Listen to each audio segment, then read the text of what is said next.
This is Julian here in Memphis, Tennessee, and this is something that we all do. We all have areas of our lives, that we should be working on, that aren't going that well. We know it deep down inside, but we just tend to look away from those areas, just hoping that they'll go away. You may be getting out of shape, you may be living a very unhealthy lifestyle, you're not as energized as you were before, and things are just getting worse, but you just tend to ignore it. You may be working yourself into the ground, just really, heading towards a burnout, and you tend to ignore that too. You may be avoiding a task, that just causes a lot of stress. You have to sit down and do this, but we just tend to push it off and really look away from it. You may be in a bad relationship, whatever it may be, okay? We all have areas that we need to be working on, and it's just crazy how we just look away, hoping that they'll magically disappear. It's like, well, if I just don't think about it, maybe it will cease to exist. And obviously, okay, it doesn't, okay, and it just gets worse. And this is what I want to talk about here, okay, getting out of this denial, facing the facts very realistically, and then from there, okay, taking right action and actually achieving success. So you really have to sit down here and face the fucking facts, okay? And oftentimes, what you're gonna realize is that they aren't that bad, okay? What you fear, what you've been putting off, what you're trying to look away from, if you realistically look at it, it's usually something that's pretty easy to do. It's not that much of an inconvenience, but, okay, and this is very important, understand that we fear the thoughts more than the event, okay? The event itself, the fact itself is not that big of a deal, but we fear the thoughts, the stress, the emotions that event will provoke, okay? I remember there was this one time where I had to transfer, some funds from a bank account to another, and I had to sit down and calculate all, the right amount, and I also had to go into the bank to do it. And I just kept putting it off. I'm like, this sucks, I'm already doing all this work, this is such a distraction, this is such a fucking drag. And I kept telling myself, you know what, just do it tomorrow. Just do it tomorrow, man, it's all good. Why? There's no rush, just do it tomorrow. And I kept going like that for, a long period of time. And what happened, it just kept getting worse. Every time I thought about it, the stress would build and it would build and it would build to the point where I really overblew it into something that it was not. Okay, realistically, what do I have to do? Just take some time to sit down, calculate the amounts, go into the bank, big fucking deal. I could probably do that in less than an hour. Okay, maybe a little bit over an hour, but that's it. However, because I was putting it off, it just got so bad that I feared the stress, the anxiety that event would provoke. Okay, it's the same as when you're a kid. You put off cleaning your room, and realistically, what is cleaning your room? Just take 30 minutes, an hour, get it done. It's not that bad. Okay, but we really overblow it into a life or death situation where it's the worst thing you could ever do. You're like, oh my God, I gotta clean my room, and you keep putting it off and it just gets worse. Okay, so it is important to view them realistically too, and realize that even if it is a little bit uncomfortable, even if you've said, let's just say you let something really build up, temporarily dealing with that moment of discomfort is a lot less worse than actually letting it drag on. That little feeling inside that just keeps building, it just burns you inside, and that's the worst thing ever. I tell, even this, you find out you could be a better person, you find out about, say, self-help, it's like, oh shit, I could actually work on myself. Not doing that, guess what? That little feeling of knowing you can be better but you're not better, that's gonna keep building, and trust me, that's a lot worse than that temporary moment of discomfort. Okay, so keep that in mind. And facing them, okay, realistically sitting down and facing the facts is part one, but the other part of this, and this is actually key as well, is knowing what to face, okay? Knowing where you are in denial and noticing it before it reaches that point of just being a fucking disaster. Because that'll often happen. It's you're like, oh, I'm getting out of shape, and you just kind of wait till it's too late. You have health issues till you do something about it.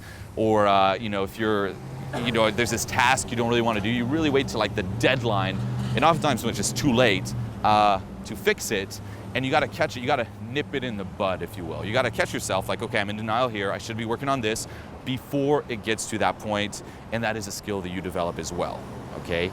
And we come up with all these excuses too, okay? We come up with excuses, we hide behind widely, accepted views. Let's just take, for example, you're getting out of shape.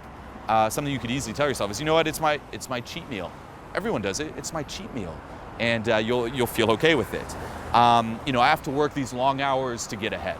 That's another one. If you're just working like crazy, you're just really like killing yourself, you're like, well, you know, this is how you do it. This is how you hustle, man. You know, and a lot of people believe in it too, so you can kind of hide in that there. You know, if you're a workaholic, that's like major denial. I just have to wait it out. That's another one. There's nothing I can do about it. You know, I need these to help me relax. Let's just say you're drinking a lot. Oh, I just need it to help me relax. It's the only way. That's just how relationships are. That's a huge one. It's like you have a shitty relationship. You're like, oh, well, that's just how things are. You know, and then you can like reinforce that denial there. You know, work, there's always ups and downs. You know, I'm just in a down right now. Oh, it's none of my business. You know, these just accepted views. And this is a big one too. Even worse than hiding in those is making up reasons for why something that isn't working is working. Okay, because what happens is if the more you do something that's not working and you live in denial, okay, it builds up, but you also invest in it. You know, your ego is on the line, and it's so hard to let go of that. It's just easier to make up excuses like, no, it's fine, it's fine. You know, it's like, say you've been working like crazy for like years, burning yourself in the ground. It's a lot easier to be like, you know what, it's working, man. Because even stopping would mean acknowledging you've been fucking up for those years there. So it's like, oh, I've been fucking up for all these years, and your ego takes a hit. You know, I call this stubborn persistence versus, say, adaptable persistence, where guys just bang their head against the fucking wall instead of taking a step back, slowing it down, and walking around the wall. So overall, okay, really commit to finding out what areas you need to work on. Okay, be realistic instead of maintaining your ego. You know, we're just living in ignorance. Okay, look at the facts, look at what you need to work on, and realize too that a lot of this denial is just really based on fear. You know, it's like you don't want to do it, or you don't want to stop doing something that's hurting you because you think that if you stop, something worse will happen. When in reality, that's not the case at all. Okay, don't get sucked into it. Take perspective and get external feedback as well. You know, if you don't really know what you need to fix or what areas, you know, you're fucking up in, ask your friends. You know, ask your friends to give you their opinion. Ask coworkers, ask your family, because oftentimes too, and we talked about this in a previous video, your own subjectivity fucks you up. You know, you block it off because you're just so bought into whatever you're currently doing. So getting that external feedback helps massively, and really just be honest with yourself. Okay, you don't have to, again, caress that ego. You don't have to beat yourself down either. There's nothing wrong with slacking off in certain areas, but noticing them and then fixing them will change your life massively. Okay, like even me, like some of my recent ones, and I also talked about this in a video, is just overworking. Okay, just going like massive workaholic mode. And I think that, you know, even though I know it's ruining my fucking health, I'm just, you know, heading towards a burnout. In my mind, I'm like, I can't stop, because if I stop, what's the worst thing that'll happen? Everything will go to shit, my brand will go to shit, my life will go to shit. So even though it's hurting me, I think that if I stop, it's gonna get worse, so I just keep on at it. Okay, so there's one there, you know. Really be honest. Trying to think of some other ones. Some other ones is structure. Here's another one too, for me at least, structuring my day. You know, when you're traveling so much, it's very tough to get a routine in place. Like everything's just kind of, like I don't even know what fucking day of the week it is. I'm like, oh, just going through the motions.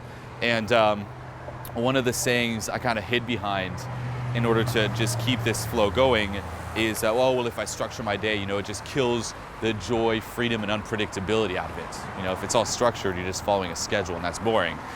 But, you know, there's a saying like, by structuring your day, you'll actually have more free time. You will have more freedom because you'll be a lot more organized instead of just kind of freestyling everything that way there.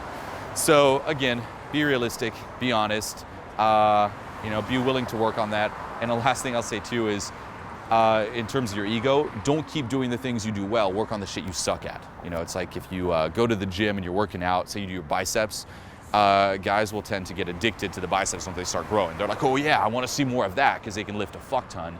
And they'll kind of ignore, say, the triceps because they can't lift as much. They want to keep doing what they're doing well. Don't, okay? Round out who you are, round out your personality, round out your life. And as always, until next time.